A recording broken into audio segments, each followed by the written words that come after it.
Oui, donc bonjour tout le monde. Est-ce que vous m'entendez? Alors, vous avez un petit chat sur la droite de l'écran. Dites oui pour juste nous dire si vous entendez, comme ça on a un petit feedback. Vous êtes Parfait. beaucoup aujourd'hui, on est plus de 200 personnes. Donc merci beaucoup d'être venus nous voir pour ces petits webinaires qui, m'est semblé, est un petit peu important puisque beaucoup de choses ont changé en début d'année. Exact. Et on a invité donc Charlotte pour nous expliquer un petit peu plus en détail. Vous avez aussi, à côté du chat en haut, un onglet questions qui est dédié spécifiquement pour poser des questions. L'idée, c'est qu'on sépare les commentaires et les feedbacks des questions elles-mêmes.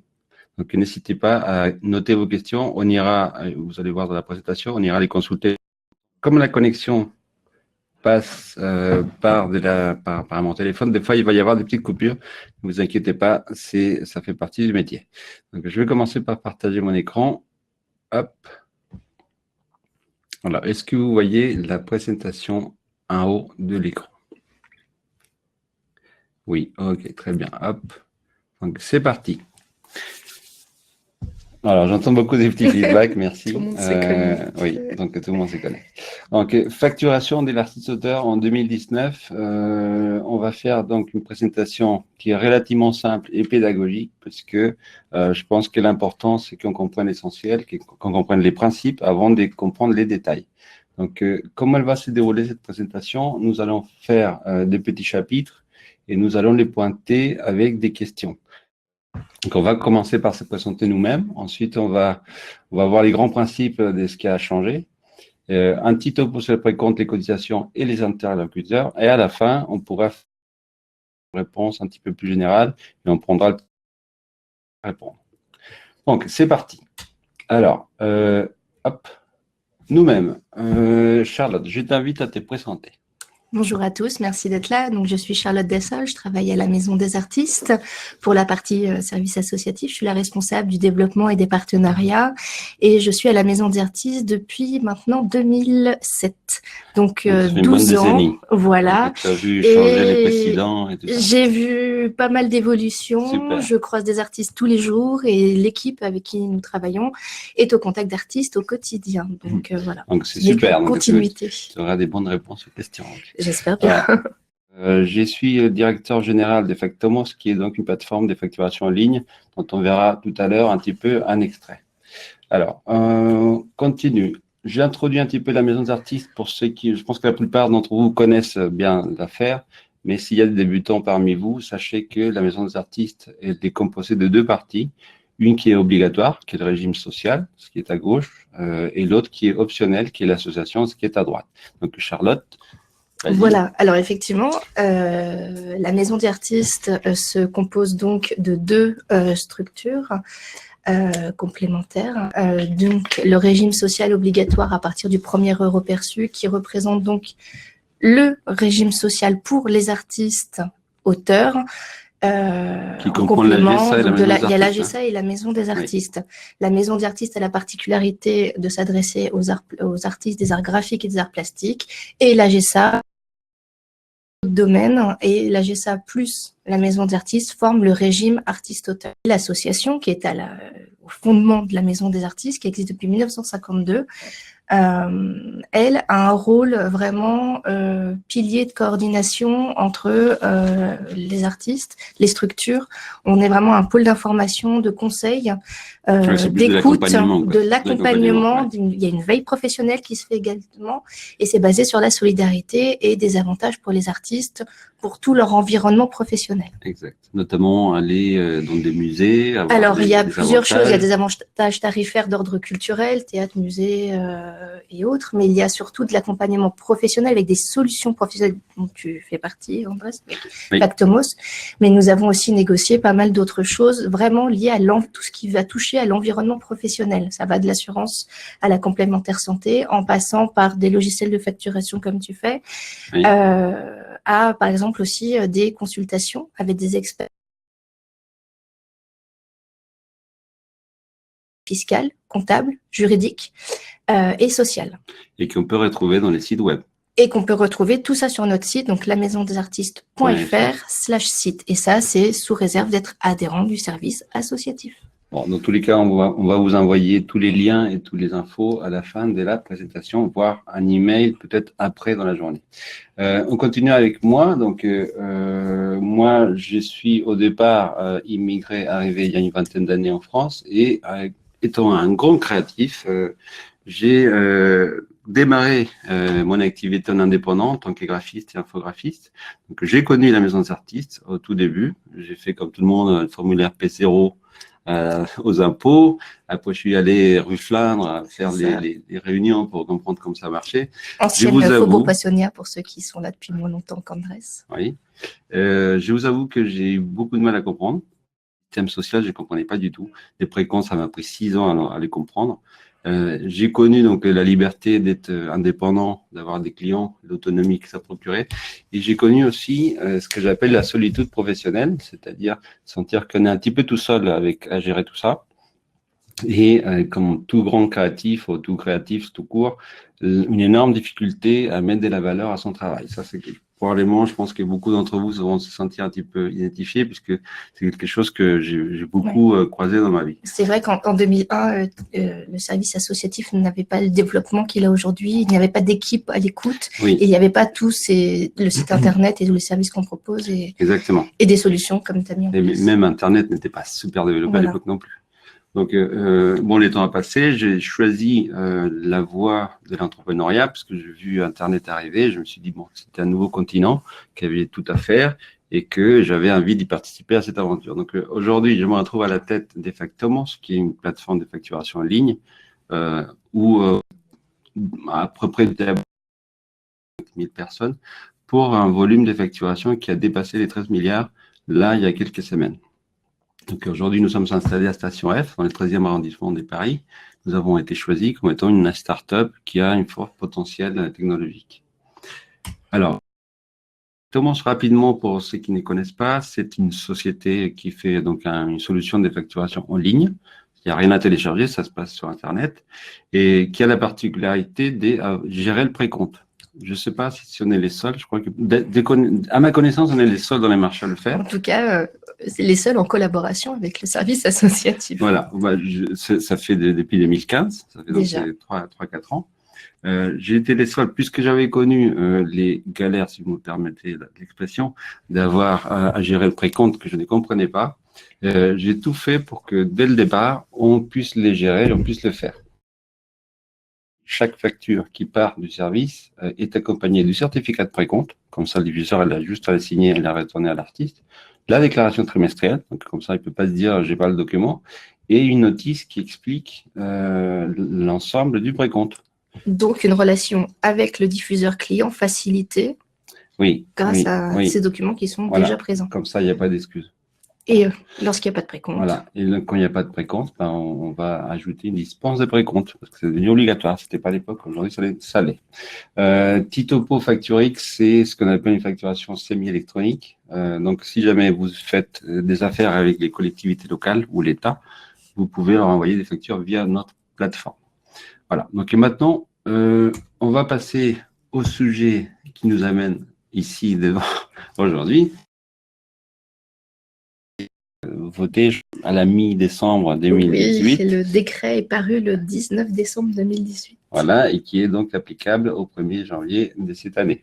Alors, nous avons mis un petit message en bas, mise en place progressive. Pourquoi? Parce que ce n'est pas tout à fait fixé. Il y a encore des parties qui sont un petit peu floues, notamment tout ce qui vient de l'URSSAF. C'est l'URSSAF qui rentre dans le terrain pour les jeux, et visiblement, ils ne sont pas tout à fait au point. Ils ont encore un petit peu de temps pour se mettre en route. Il y a certains formulaires qui ne sont encore en cours d'élaboration et certains processus, certaines relations encore à établir. Et au sein des points qu'on va aborder, il y a encore quelques notions. Quelques lacunes? Oui, non, des notions encore qui sont en cours de discussion.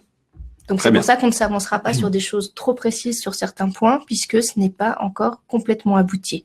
Le décret est paru, reste à savoir encore pour certains points le comment exactement ça va être appliqué, parce que voilà, les organisations professionnelles et les ministères sont en discussion pour tirer vraiment tout le monde vers le haut, au milieu du possible. Enfin, vraiment, au milieu du possible. Ouais, c'est bien, c'est bien C'est- une bonne intention. Voilà. Donc, j'entends des petits bruits des gens qui nous envoient des choses. Alors, sachez que pendant qu'on fait la présentation, on ne voit pas les questions défiler ni les commentaires. Donc, à la fin de chaque chapitre, on va arrêter la présentation et on va lire ce que vous écrivez. Donc, les principes, les grands principes de la réforme. Jusque-là, je pense que la plupart d'entre vous connaissez la notion d'assujetti et la notion d'affilié. Sans forcément la maîtriser, et parfois même en les confondant. Oui. Des questions encore pour des Assujetti, personnes. c'était quand on gagnait Voilà. moins de 36 000 francs à l'époque, donc 9 000 euros de Voilà. revenu. 900 fois la c'est valeur qu'on gagne horaire du plus. SMIC. Voilà. Exactement. Et donc, je te laisse nous expliquer ce qui a changé pour 2019. Alors, ce point de vocabulaire, effectivement, entre assujetti et affilié, puisque maintenant, dès l'inscription, dès l'obtention du numéro tirette et le déclenchement de rattachement affilié, au sens rattaché, au sens inscrit, identifié. Ok, donc assujetti, c'est fini. Assujetti, on n'en parle plus. Ok. Voilà. Restera encore à savoir après pour les déclenchements de la couverture sociale, des droits et autres. Ça, c'est une des choses encore à préciser. Qui n'est pas fixé. Qui n'est pas tout à fait fixé. Il y aura des précisions dans les semaines, dans les mois à venir. Très bien. Ensuite, il y avait le précompte. Les artistes étaient très partagés. Certains voulaient continuer à appeler le précompte, certains n'en voulaient plus. La nouveauté en 2010, le précompte était obligatoire lors de la première année d'inscription. Voilà. Ce n'est plus le cas. Les artistes qui souhaiteraient, alors attention, nous parlons des artistes en BNC pour le précompte, c'est très précis, donc qui déclarent leurs revenus fiscaux en bénéfices non commerciaux. Le précompte n'est plus obligatoire la première année pour les premiers inscrits, ce qui leur permet de...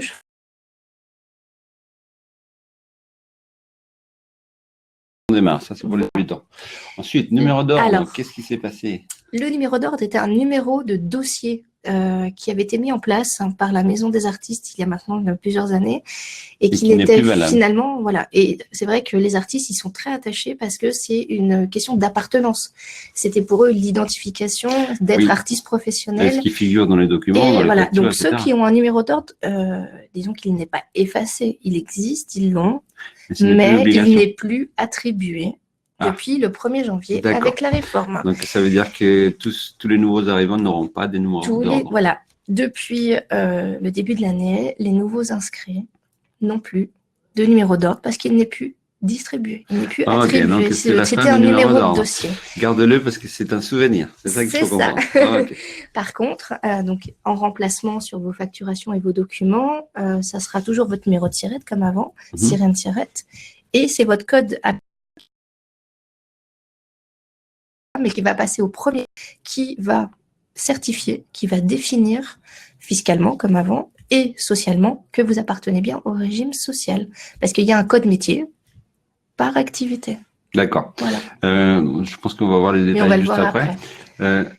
Revenus des activités accessoires. Donc, il y a beaucoup des créatifs qui font des formations à côté, par exemple. Voilà. En fait, les activités accessoires ont évolué ces dernières années. Il y avait déjà eu une petite réforme par rapport à ça. Donc, là, pour les 2019, activités accessoires, la nouveauté, c'est qu'avant, il fallait donc c'était réservé aux affiliés. Les assujettis ne pouvaient pas inclure dans leur déclaration MDA ou HSA de revenus dit des activités accessoires. Donc, on séparait les deux. Quand on donnait des cours, par exemple, c'était des activités accessoires parce que ce n'étaient pas des produits de vente d'œuvres ou de droits d'auteur. Et ça, c'était réservé aux affiliés. D'accord. Donc, maintenant, c'est dedans. Pour tout le monde. Tout le monde, même la première année, les activités accessoires sous condition, bien évidemment. Il y a des plafonds et des seuils à respecter, sinon c'est plus accessoire. Oui, c'est accessible. Si on gagne 10 millions de formations et 2000 de créations, ça ne va pas du tout. Non, il faut que le ratio reste... Ok. Donc, pour résumer, la notion d'assujetti, elle est morte, c'est fini. Tout le monde est affilié maintenant, que ce soit débutant ou non. Voilà. Que les précomptes est une option. Oui. Pour les BNC, c'est une option. Pour ceux qui sont en BNC. Voilà. Que le numéro d'ordre, c'est fini, n'est plus attribué. Donc, les nouveaux arrivants n'auront pas non plus des numéros d'ordre. Et que les revenus des activités accessoires, comme les formations ou tout ce qui ne révèle pas de la création graphique ou plastique ou d'auteur, doit être aussi signalé. Voilà, et c'est même peut-être signalé parce que c'est souvent demandé par les artistes, ce qui leur évite d'ouvrir une deuxième D'accord. activité Donc, à côté. c'était un besoin qui Ça faisait leur pression. simplifie. Ok. Oui. On va continuer sur les qui veulent s'inscrire à la maison des artistes. À l'époque, donc, comme je disais, il fallait faire un formulaire P0, à mon époque en tout cas, formulaire P0 auprès des impôts, des centres des impôts du coin. Et ensuite, il fallait aller avec ces petites feuilles de déclaration d'activité, il fallait aller voir la maison des artistes, avenue Flandre, hein, à l'époque. Exact.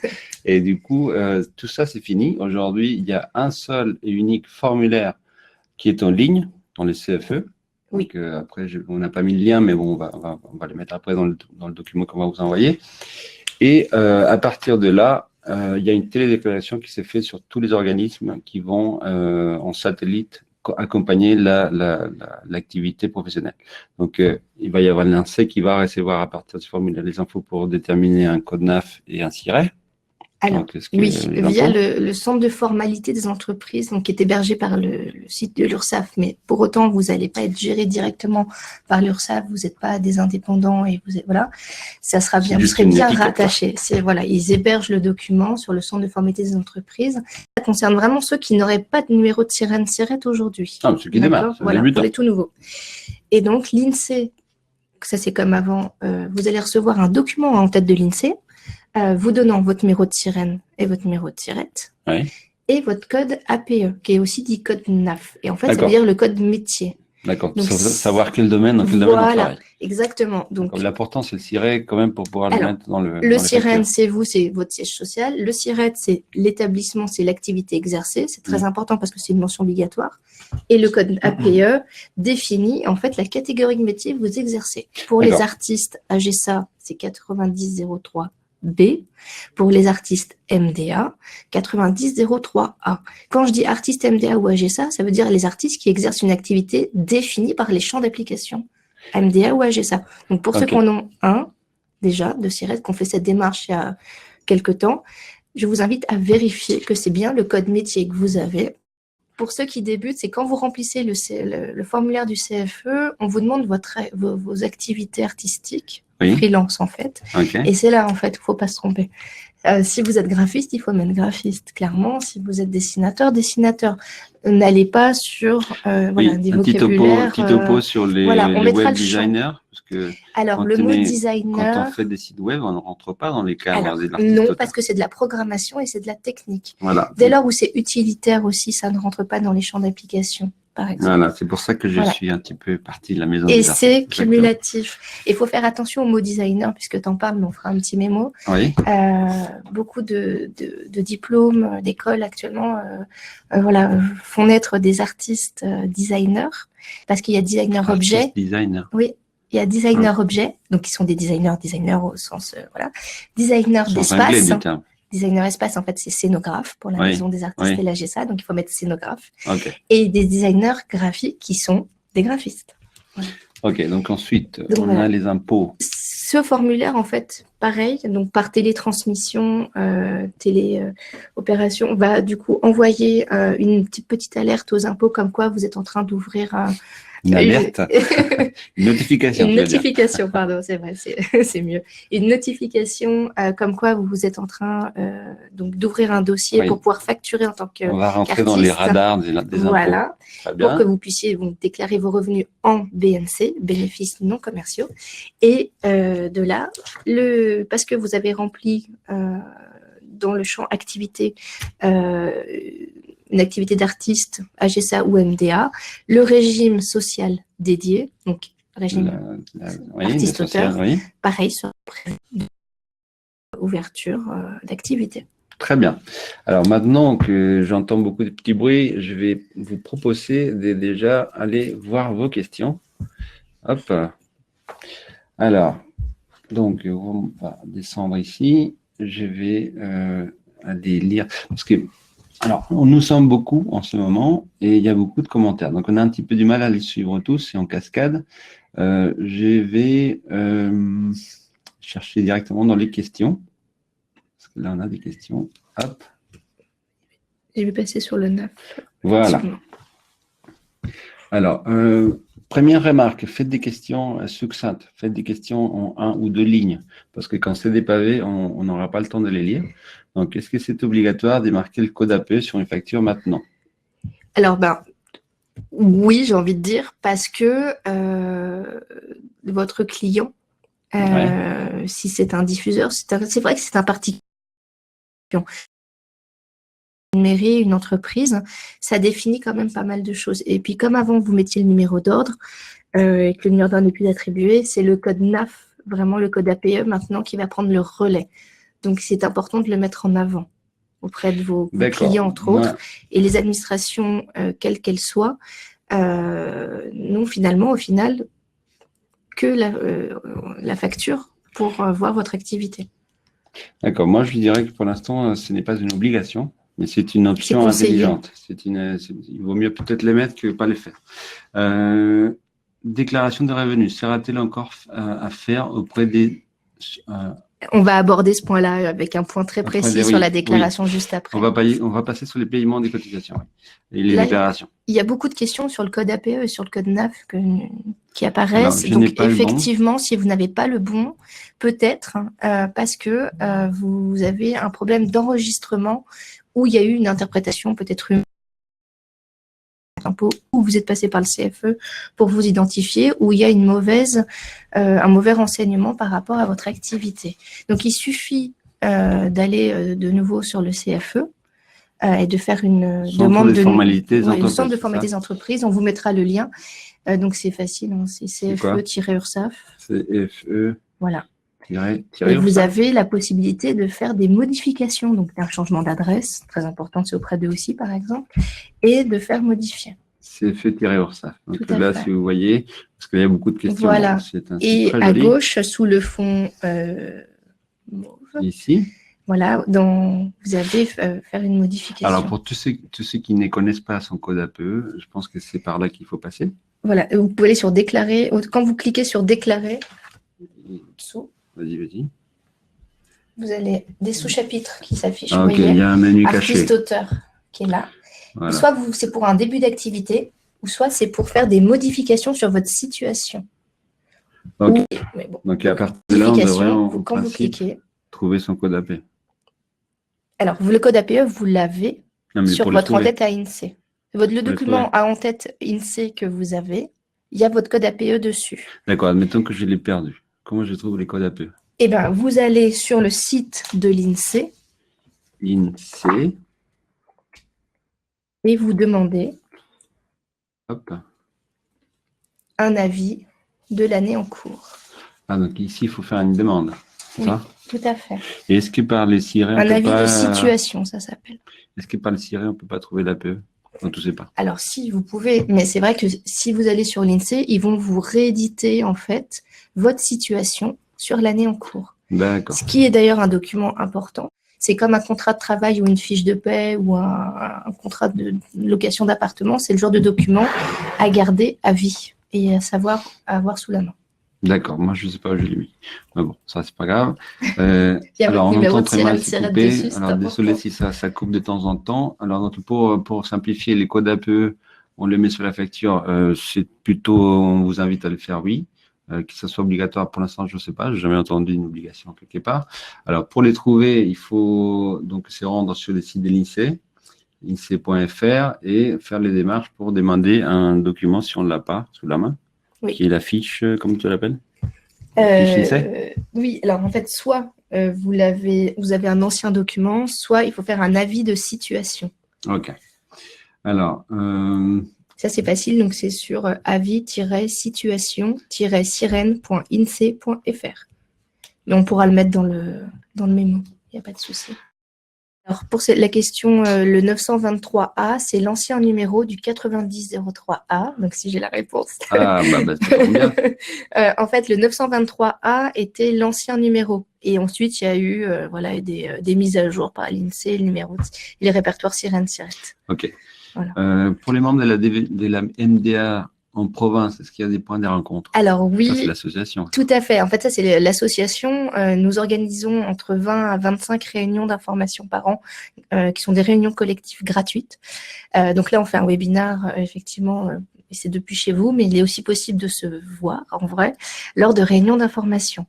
Nous sommes en train de préparer le planning de cette année et il sera en ligne sur notre site prochainement. Vraiment très prochainement. Après, s'il y avait vraiment un besoin ou une envie dans telle ou telle ville, il suffit d'envoyer une demande et on étudie chaque demande. Ok, concernant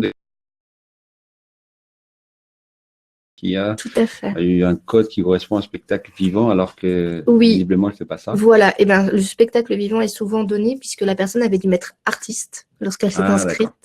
Voilà. Mais comme les personnes qui avaient mis peintre à certains moments, se sont retrouvées peintre en bâtiment. Ce sont des petites erreurs d'inscription ou d'interprétation lors du traitement de votre dossier par les impôts, l'INSEE à l'époque.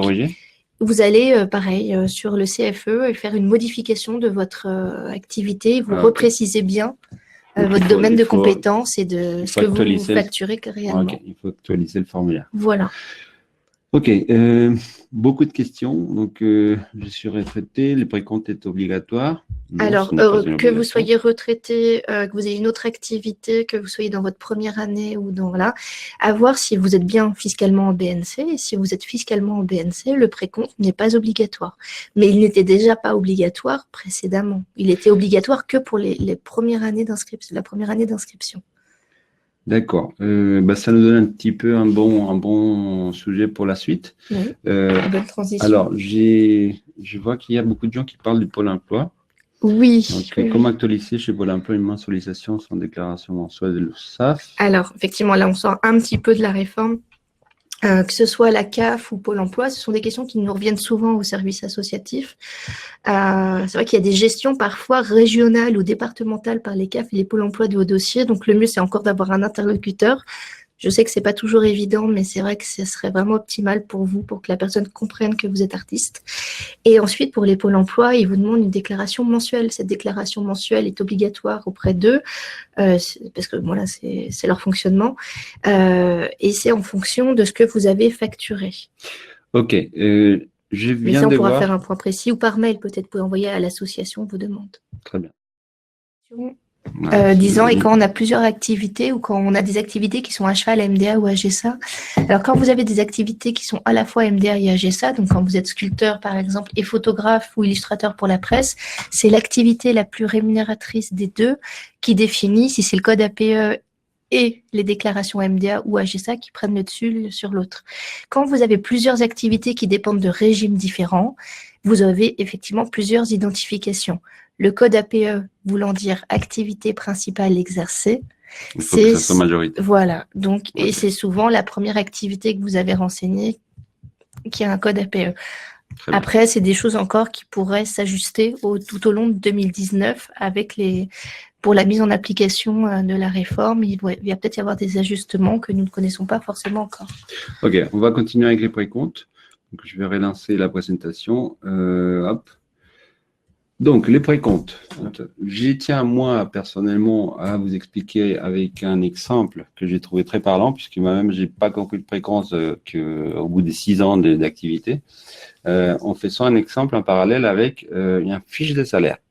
Donc, probablement, vous savez tous que quand on est salarié, on a une fiche de salaire et que dedans, il y a le net et le brut. C'est ce qu'on voit ici à droite. Si on ne comprend pas ce que c'est que le précompte, en regardant la partie brute et la partie nette, en séparant ça, on voit que les cotisations sociales et la fiche de paye sont nettement séparées et que ce n'est pas le salarié qui les reçoit. Ça part directement dans les ACDIC, par exemple. Donc ça correspond un petit peu au précompte. C'est l'idée que quand on est rémunéré en tant qu'artiste-auteur, on a une partie qui va vers les cotisations sociales, qu'on appelle le précompte. Ensuite, on sait aussi que quand une société emploie quelqu'un, salaire patronal. Et ça n'a pas nécessairement vocation à apparaître dans les bulletins de salaire. Donc, de la même façon, les 1% diffuseurs correspondent à cette contribution qui fait le diffuseur ou l'employeur pour les cotisations sociales et qui n'ont pas vocation à apparaître sur une facture.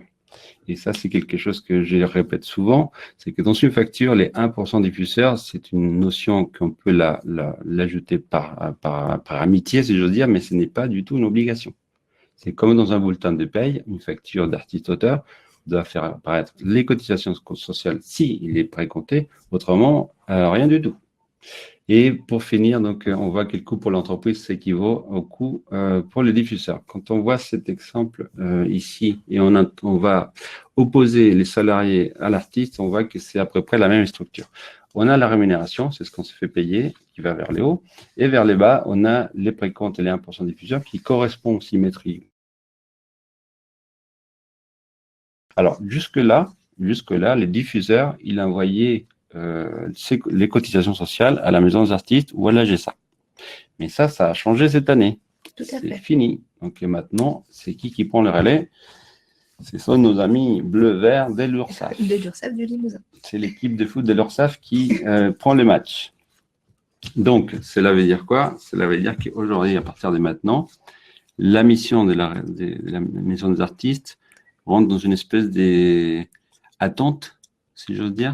Alors, l'équipe AGESA et MDA salariés, donc, qui se trouve Faubourg-Poissonnière, donc la partie service administratif, sécurité sociale, effectivement, a une partie de ces missions qui va être déléguée, va être pris en charge par les équipes de l'URSSAF, dont la collecte du précompte. D'accord, donc là, du 1% diffuseur. Je vous propose encore de faire une petite pause question. Alors, qu'est-ce qui se passe pour l'artiste qui ne gagne pas le minimum requis? Il ne se passe rien. Alors, c'est pas une question. Alors, le précompte n'est pas une question de revenu. Le précompte, il s'applique ou il ne s'applique pas en fonction de plusieurs choses. Déjà, si vous êtes en bénéfices non commerciaux, donc fiscalement, ce que vous êtes a priori, pour la grande majorité d'entre vous, vous avez la possibilité de ne pas appliquer le précompte et vous avez à ce moment-là une dispense de précompte, d'accord? Ou pour tous les tout nouveaux inscrits, c'est votre attestation justement INSEE-APE qui fait office en attendant de dispense de précompte. Il n'a jamais été question de revenus. Avant, c'était ceux qui étaient en première année appliquaient le précompte. Il y a aussi une question de quel est le type de client à qui je facture, puisque c'était un galeriste qui est de vos œuvres, ou lorsque vous vendiez à une entreprise dont le siège social était à l'étranger, ou lorsque vous vendez ou facturez à un particulier. Dans ces trois cas-là, de toute façon, il n'y a pas de précompte. Voilà. Ensuite, j'insiste, ce n'est pas une question d'assujetti, d'affilié, de revenus, de sécurité sociale, de retraité ou pas.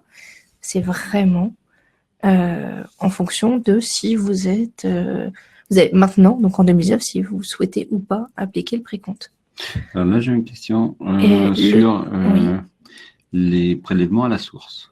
Alors, le prélèvement à la source, c'est fiscal. C'est fiscal. Donc le prélèvement à la source, c'est les impôts. Donc, ça se fait en parallèle, comme pour les salariés ou les autres indépendants, puisque vous avez reçu en novembre, je crois, un document par mail ou par papier en tête des impôts, comme quoi il y avait le prélèvement à la source. Mais ça, c'est purement fiscal. Les cotisations et contributions anciennement appelées par la maintenant, sont de toute façon sur le plan social. Donc, c'est des choses qui se font en parallèle. Ok. Qu'est-ce qui se passe quand on a... alors, les taux de précompte, on va voir ça tout de suite après. Alors, pourquoi l'URSSAF du Limousin? Alors, pourquoi l'URSSAF du Limousin? Parce que l'URSSAF du Limousin avait déjà été désigné pour s'occuper des impayés, entre guillemets. Il s'occupait de la collecte et des cotisations sociales des artistes, auteurs, donc AGESA et MDA, lorsque vous aviez dépassé le délai pour les régler à la Maison des artistes ou à l'AGESA. Et comme ils s'occupaient déjà du recouvrement, maintenant ils vont s'occuper au fur et à mesure des appels de cotisation, mais ça un peu plus tard. Mais déjà du précompte. Ils étaient déjà là depuis quelques années. Ok. Question, si c'est pas une obligation de précompte, quel est l'intérêt de le garder? Alors, l'intérêt, c'est que le précompte, en fait, au lieu de un décalage à N+1, puisque pour savoir combien vous allez payer de cotisation sociale, il faut savoir combien vous avez gagné sur l'année écoulée. Là, on calcule vos cotisations sociales. Le précompte, en fait, vous payez vos cotisations tout de suite. Vous payez vos cotisations à facturation. Donc ça, c'est l'intérêt du précompte, c'est de le payer tout de suite. Ok, le précompte est calculé sur la vente, 100% du prix, ou sur les chiffres d'affaires annuels? Alors, le précompte est calculé sur la facture, sur la vente. Sur le prix affiché sur votre Je vais facture. montrer rapidement. Voilà, ici, la facture. Hop, pour Cristiano Ronaldo. Hop.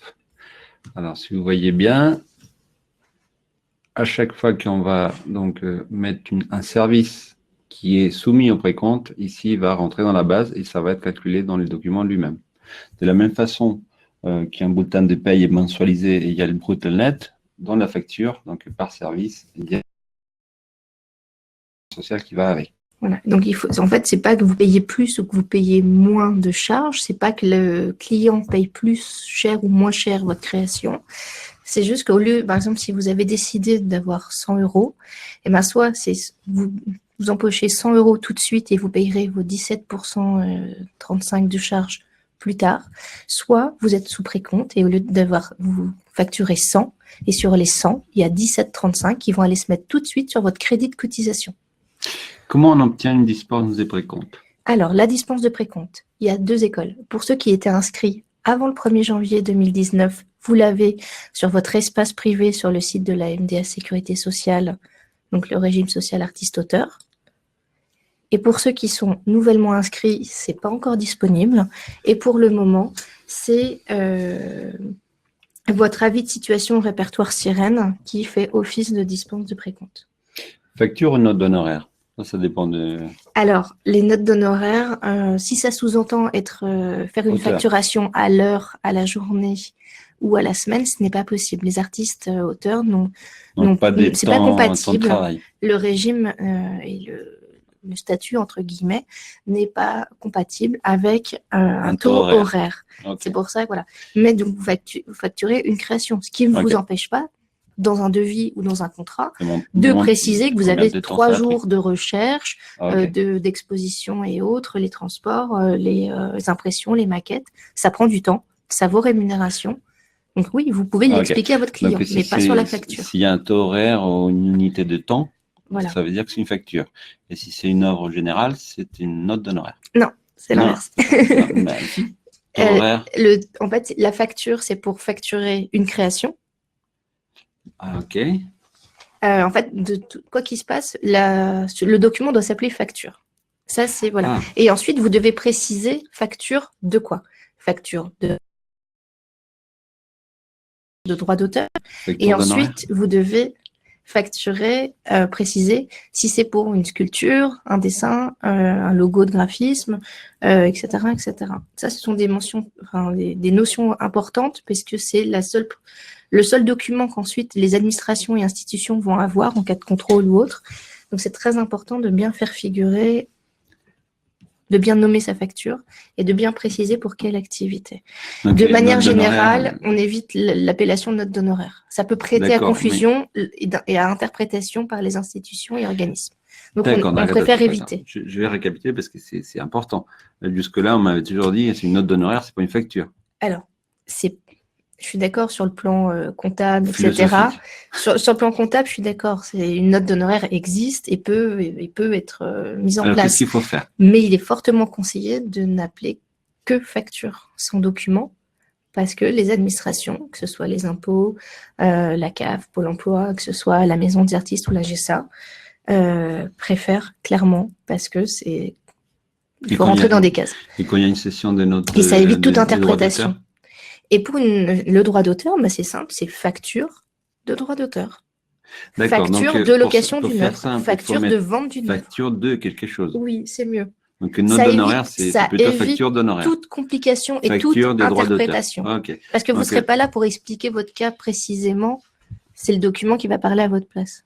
D'accord, donc c'est le document qui va parler à notre place. Donc à tout le monde, mettez facture de quelque chose. Donc facture d'honoraire, facture des cessions de droits, facture de vente, facture de location, facture pour prise de parole, pour présentation de votre création, etc.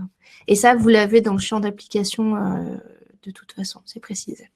Ok, on va continuer avec la présentation et on va parler maintenant des paiements et des paiements des cotisations. Donc, jusque-là, quand on était précompté, une partie des cotisations sociales était présente dans le document et une autre partie était payée directement à la Maison des artistes. Et ces totales, les deux cumulés, ça fait un total de 17,35%. Oui, voilà, c'est ce qu'on a Ça, vu c'est ce là qu'on en faisait avant. expliquant, voilà, en répondant aux questions, on a déjà abordé ce point effectivement. Donc le taux a évolué jusqu'à 17,35 courant En fin d'année. 2018, Oui. voilà. Et ce qu'on disait, c'est que vous ne payez pas plus, pas moins, et ça ne revient pas plus cher, pas moins cher à votre client. C'est juste qu'au lieu d'être appelé une partie en précompte et une partie en cotisation trimestrielle, Maintenant, c'est unifié. voilà, ça c'était en 2018. Maintenant, les 17,35 sont payés soit en une seule fois lors d'un précompte, soit en une seule fois lors des cotisations. Voilà. Voilà, si Et les vous êtes cotisations précompté, sont donc, toujours trimestrielles pour le moment. ok. Donc, si vous êtes précompté dans la facture d'honoraires, dans la facture des ventes, il faut mettre 17,35% des précomptes. Si vous n'êtes pas précompté ou vous n'appliquez pas le précompte, 7,1% Voilà. des revenus qui ont paye trimestriel. Alors pour le moment, c'est la maison des artistes en termes de... Et c'est la slide suivante. Ça fait une transition. Donc, à partir de 2019, 1er janvier, tout ce qui est cotisation trimestrielle des artistes et des auteurs se paye, quand on est en BNC, hein, se paye directement encore à la sécurité sociale, voilà, pour, la maison pour des artistes. 2019, donc pour les revenus 2018, ça sera toujours comme ça. Voilà. Et il faut juste bien expliquer aux diffuseurs qu'à partir de maintenant, les précomptes qu'ils payent et les 1% diffuseurs, c'est payé à l'URSSAF. Voilà, c'est à envoyer directement à Or, l'URSSAF. les documents ne sont pas encore prêts. Alors, la mise en route est un peu plus longue que la parution du décret, c'est vrai. Mais c'est prévu comme ça. C'est prévu que ce soit l'URSSAF qui collecte le précompte et les contributions. Maintenant, c'est l'URSSAF l'interlocuteur pour les diffuseurs, pour les réceptacles. Des revenus artistiques. Quand on arrive à la fin de l'année. Tout à fait. Non, c'est même en avril. En avril. Donc, tout ce que vous avez gagné en 2018, qui est facturé et encaissé, parce que important. Faire une grande facture qui n'est pas payée ne rentre pas dans l'histoire. Vous n'avez pas été payé, donc c'est bon. Ce sont les revenus qui comptent, donc ce qui est rentré dans votre poche. Et ce qu'il va falloir faire donc en avril. Donc, il y a la partie fiscale qui s'est faite auprès des impôts et il y a la partie sociale qui s'est faite auprès toujours de la sécurité sociale de la maison des artistes. Tout à fait. Alors ça, le calendrier pour l'instant est tel quel. Que vous soyez prélèvement source fiscalement ou pas, et que précompte ou pas précompte maison des artistes, que ce soit du droit d'auteur ou des ventes, que ce soit GSA ou MDA, c'est pareil pour tout le monde. Premier inscrit ou pas. En avril tombe la déclaration d'impôt à faire, donc pour n'importe quel autre citoyen. Les artistes inclus doivent faire leur déclaration d'impôt en avril, comme les années précédentes, et on y déclare les revenus de l'année écoulée, comme aux impôts. 1er janvier, 31 décembre 2018. Et donc, le facturé est encaissé. Vous ne faites pas vous-même quand vous êtes votre micmac, ça m'a coûté tant, et je mets que mon bénéfice ou autre. Ça dépend de vos options fiscales. Ok, j'aimerais bien faire un petit topo sur les micro-BNC et les BNC déclarations contrôlées, puisque c'est quelque chose qui est assez confus au départ. Tout à fait. Alors, je pense que la plupart des gens ne comprennent pas ça. Donc, tu veux bien, je vais expliquer ma version et tu me corriges si je me trompe.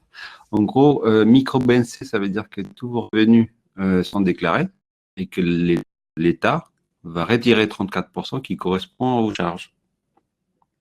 Ça veut dire que vous n'avez pas à faire la différence entre ce que vous avez gagné et ce que vous avez dépensé. C'est l'État qui fait un... C'est ce que vous déclarez. Oui. Vous avez gagné 100 dans l'année, vous déclarez 100. Et l'État enlève 34% en disant ça correspond à mes dépenses. Voilà, disons que c'est un abattement forfaitaire et donc le chiffre donc 100 que vous avez, c'est votre total facturé encaissé moins les 34% d'abattement forfaitaire. C'est ce qui va être pris en compte. Sera pris en compte et sera votre base imposable. D'accord, mais ça c'est l'État qui va le faire. Et ça c'est quand c'est les impôts directement. Voilà, donc si vous avez facturé 100 et gagné 100 dans l'année, vous déclarez 100. Exactement. Maintenant, si vous êtes en BNC déclaration contrôlée, donc ce qu'on appelle le réel, c'est à ce moment-là que l'addition et la soustraction de ce qu'on a à gagner versus ce qu'on a dépensé. Tout à fait, parce que bien évidemment, les gens qui sont en BNC déclaration contrôlée ont tenu un livre recettes-dépenses. Voilà. De manière assidue. Donc j'ai gagné, j'ai dépensé 50, il me reste 50, c'est mon bénéfice, et c'est ça que je déclare. Voilà. Ça, c'est ce qu'on appelle les réels. Parce que c'est la vie réelle. C'est ça. Et si vous avez gagné 50 et dépensé 200, 150. Très bien. Et les cotisations maison des artistes sont calculées sur la Si vous avez BNC déclaration contrôlée, pour vos charges maison des artistes, il y aura également cette prise en compte-là. D'accord. Donc, c'est pour ça qu'il y a beaucoup de frais à vérifier quelle est l'option la plus intéressante pour vous fiscalement à prendre. Mais ça, c'est pas un souci. Le centre des impôts peut vous aider à regarder. Et aussi, nous avons un service avec un expert comptable fiscaliste qui peut regarder en rendez-vous individuel par téléphone ou il peut regarder ça ou des questions. On va regarder rapidement les questions qui correspondent donc au paiement des cotisations. Alors, est-ce que... non. Alors, non, il y a des questions sur les assurances, mais ça, on a un autre partenariat pour les assurances avec ENR. Ça, c'est une bonne question. Est-ce qu'on doit déduire les charges sociales dans la déclaration BNC, micro-BNC? Alors non, bah justement, quand vous êtes en... Alors, les artistes, quand vous êtes en BNC, pour bénéfice non commun, il y a deux options.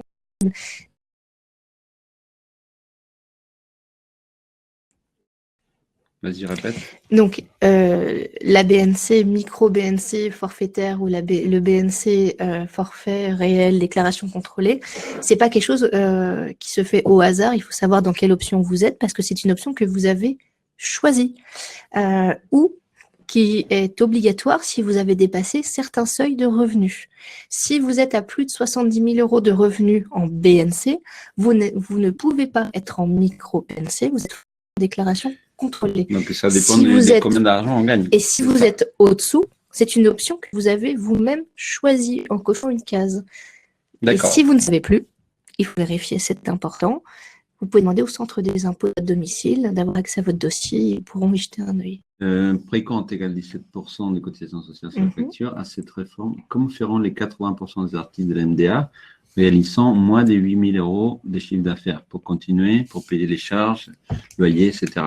Alors, ça ne change rien. On payait déjà la même chose. Déjà, voilà, en fait, la réforme sur le précompte n'a pas modifié le taux de cotisation ou le pouvoir d'achat, etc. directement, puisque ça vous fait pas payer plus. Les personnes qui étaient assujetties et qui gagnaient moins des 9 000 €, donc les 900 fois, étaient déjà redevables de ces charges de toute façon. C'était pareil. C'est pas parce qu'on était assujetti qu'on payait pas de cotisation. Les cotisations sont redevables au premier euro perçu. Donc, c'est pas pire, c'est peut-être même mieux, puisque maintenant, vous avez le choix précompte, alors qu'avant c'était obligatoire.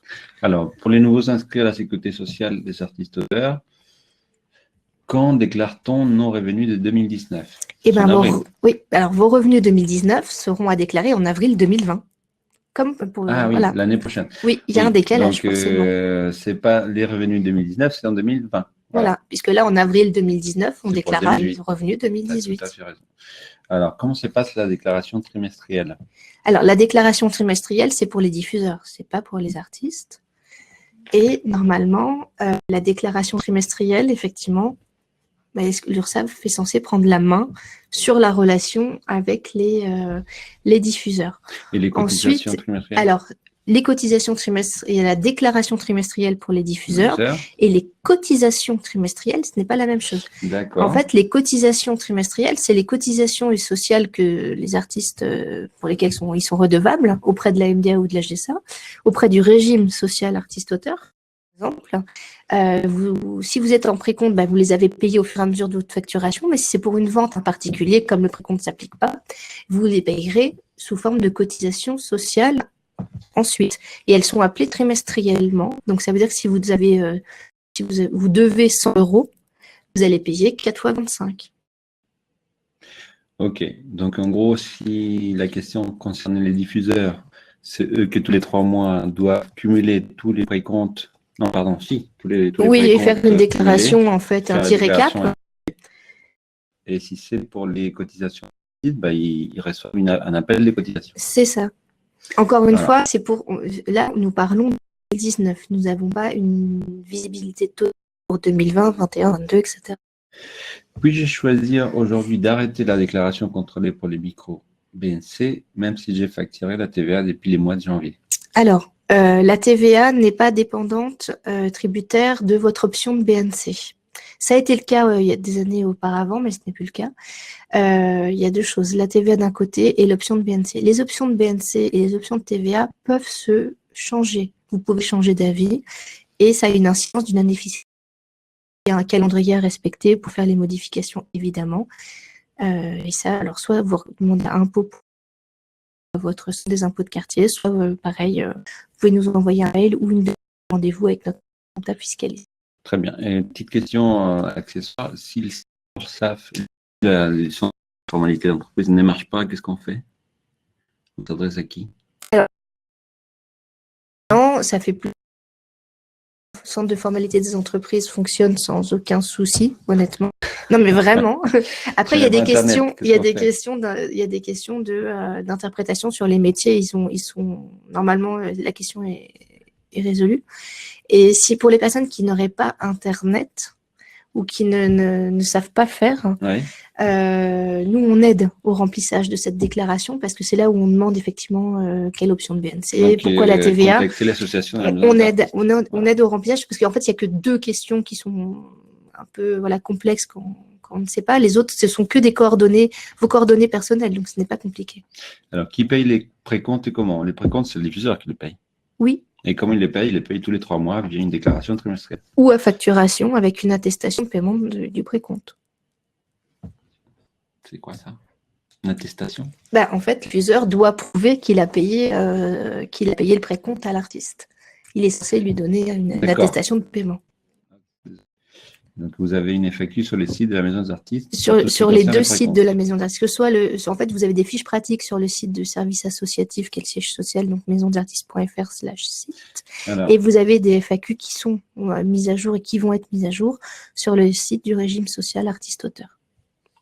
Alors, donc aujourd'hui, on a directement la sécurité sociale de la Maison des Artistes. Et donc, si je gagne moins de 9 000 €, j'ai droit à un congé maladie et grossesse? Alors, non. Ce n'est pas calculé, ce n'est pas aussi simple. En fait, il va y avoir plusieurs niveaux pour la couverture sociale et les congés maladie et les grossesses, maternité, paternité, indemnité journalière. Et il y a, donc ça, effectivement, c'est soumis à revenus artistiques dépassant un certain seuil, qui est en cours de négociation. Et par contre, la couverture sociale, c'est-à-dire des actes médicaux, docteurs, médicaments, à tout le monde. Donc, soit parce que vous avez une autre couverture sociale, soit parce que vous avez l'ancienne CMU, qui est la couverture maladie universelle, qui s'appelle maintenant PUMA. Et sinon, effectivement, en tant qu'artiste, il y a cette partie-là qui est prise en charge. Très bien. Mais la CPM, votre centre de sécu de quartier, reste votre interlocuteur pour tous les formulaires, votre carte vitale. La MDA n'a jamais eu la main et ne l'aura pas là-dessus. D'accord. On ne remplace pas un centre de sécurité sociale. Alors, il y a Priscilla qui a mis sur les factures traitement et salaire. Sur mes factures, j'ai appliqué à tort les taux de traitement et salaire plutôt que ceux de BN. Comment rétablir la différence avec mes diffuseurs? Alors, il n'y a pas forcément de choses à rétablir parce que si fiscalement vous êtes en traitement et salaire, vous êtes en traitement et salaire. Donc, vous ne pouvez pas appliquer des choses qui ne sont pas à vous. À voir si c'est une erreur parce que vous n'étiez pas en traitement et salaire ou parce que vous l'êtes et que vous avez bien fait. Ça, il faudrait vérifier.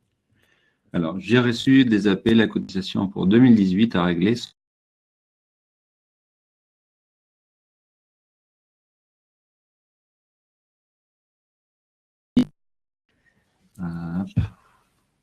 Non, c'est vraiment... Désolée pour le Wi-Fi. Oui, c'est le Wi-Fi qui saute. Alors, par rapport à vos cotisations 2018, vous les avez reçues en 2018, mais c'était peut-être pour vos revenus 2017. Il faut regarder, en fait, sur le document qui est arrivé, donc là, en tête MDA, ou AGSA, donc c'est régime social. En haut à gauche, dans l'encadré, vous avez, en fait, le numéro du trimestre et l'année de référence. Donc, soit c'est parce que vous les avez eu en 2018 parce que c'était basé sur vos revenus 2017 en tant qu'artiste, soit c'était vous étiez en retard sur vos déclarations précédentes ou vous n'aviez pas ouvert de dossier à l'AMD alors que vous auriez dû parce que votre activité avait commencé et vous avez une sorte de rattrapage.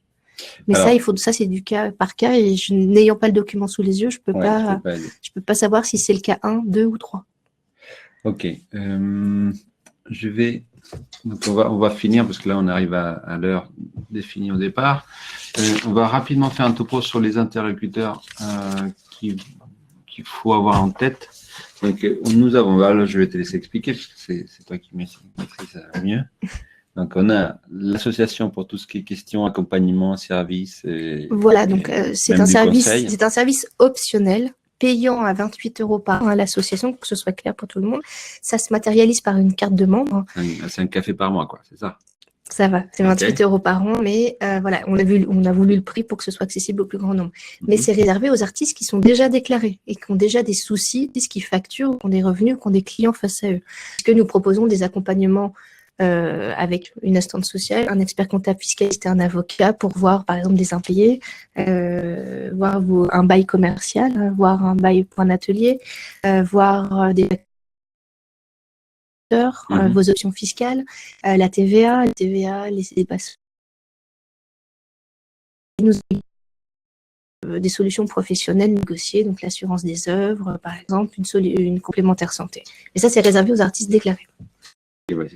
La différence avec la partie donc sécurité sociale des artistes auteurs, hein, qui est la partie obligatoire, où voilà, vous étiez déclaré pour ceux qui étaient inscrits avant le 1er janvier, et ils ont des missions comme la commission professionnelle, et ils ont pour mission tout ce qui va être suivi de votre dossier pour tout ce qui était paiement des cotisations avant 2019 par exemple, et c'est auprès d'eux que vous pourrez avoir la dispense de précompte ou une attestation de vigilance par exemple.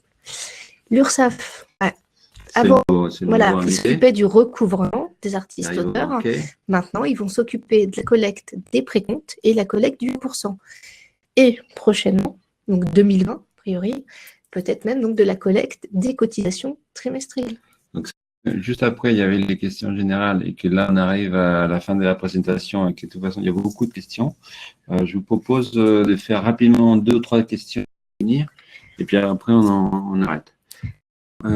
Pourquoi l'URSSAF a décidé de ces pourcentages? Alors, l'URSSAF n'a décidé d'aucun pourcentage. Oui. En fait, il y a les ministères de tutelle, les organisations professionnelles aussi qui sont en discussion. Et si vous parlez du pourcentage des 17,35, en fait, c'est pas quelque chose de décidé comme ça. C'est maladie, vieillesse, veuvage, sagesse, CRDS et la formation professionnelle continue.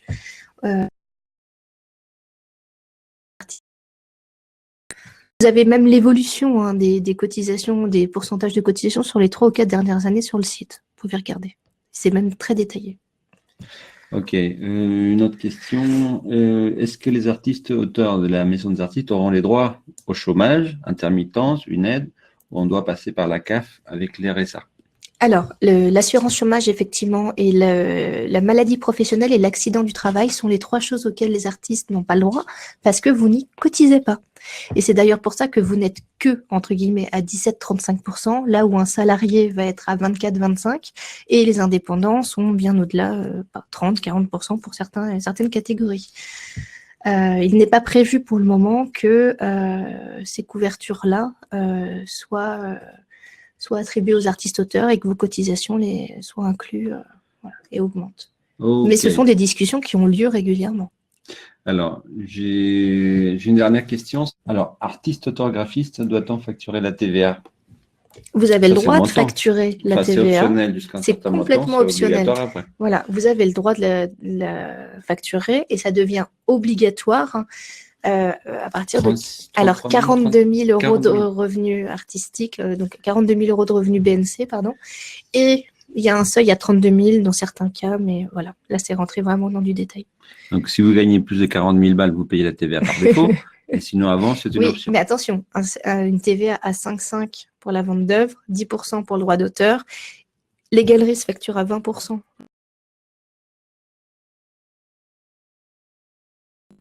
Une fiche pratique sur notre site, accessible à tous, et des rendez-vous possibles. Et si vraiment il y a des questions qui persistent, n'hésitez pas par email. Alors, il y a quelqu'un qui a demandé s'il y avait un téléphone pour vous appeler. Est-ce que vous répondez au téléphone ou pas? Alors, il y a 2 choses. La partie sécurité sociale est ouverte au téléphone le matin, donc 9h midi. Et la partie MDA Asso, c'est lundi, mardi, jeudi, vendredi. Et c'est vrai qu'on est très sollicité. Ouais. Il n'y a que 2 personnes. L'équipe est composée de 5 salariés. Voilà. Alors, le lundi, évitez. Mais l'après-midi, on est plus joignable que le matin. En revanche, il y a une très bonne idée. Virginie, ça serait de faire des conférences web comme ça pour poser des questions et les répondre. Eh bien, pourquoi pas. Ça pourrait être une fois par semaine, 1 heure, et tout le monde se connecte. Une fois par semaine, je ne sais pas. Mais à voir, à voir. Oui, bien sûr. Nous ne sommes que 5 salariés. Mais effectivement, on a beaucoup fait d'améliorations et notre site internet, etc. Et nos pratiques sont vraiment bien faites. Ok. Les amis, Yann, la question sur 2020, c'est-à-dire pour que l'URSSAF comment ça s'appelle, je pense que c'est pas nous qui allons répondre à ça. Est-ce que les 1% diffuseurs est prélevé uniquement sur les précomptes? Non. La réponse est non, sur le total. Et c'est pas toujours lié. Voilà. Et sinon, ce que je peux vous dire, c'est que nous avons déjà dépassé de 6 minutes la présentation et qu'on va vous envoyer un mail tout à l'heure avec un lien sur une page, avec les documents et les liens dont on a parlé, et que dans les prochains jours, il y aura de la vidéo avec un petit peu de post-prod. On va couper tous les coupures Wi-Fi, tout ça. Excusez-nous pour ça. Bon, le lieu est magnifique, mais le Wi-Fi n'est pas encore tout à fait super au top. Et en tout cas, merci beaucoup de votre participation. Je pense qu'on va refaire cette histoire parce qu'il y a beaucoup de demandes. Et on vous remercie tous d'avoir participé. Merci beaucoup. À bientôt. Au revoir à tout le monde. Ciao.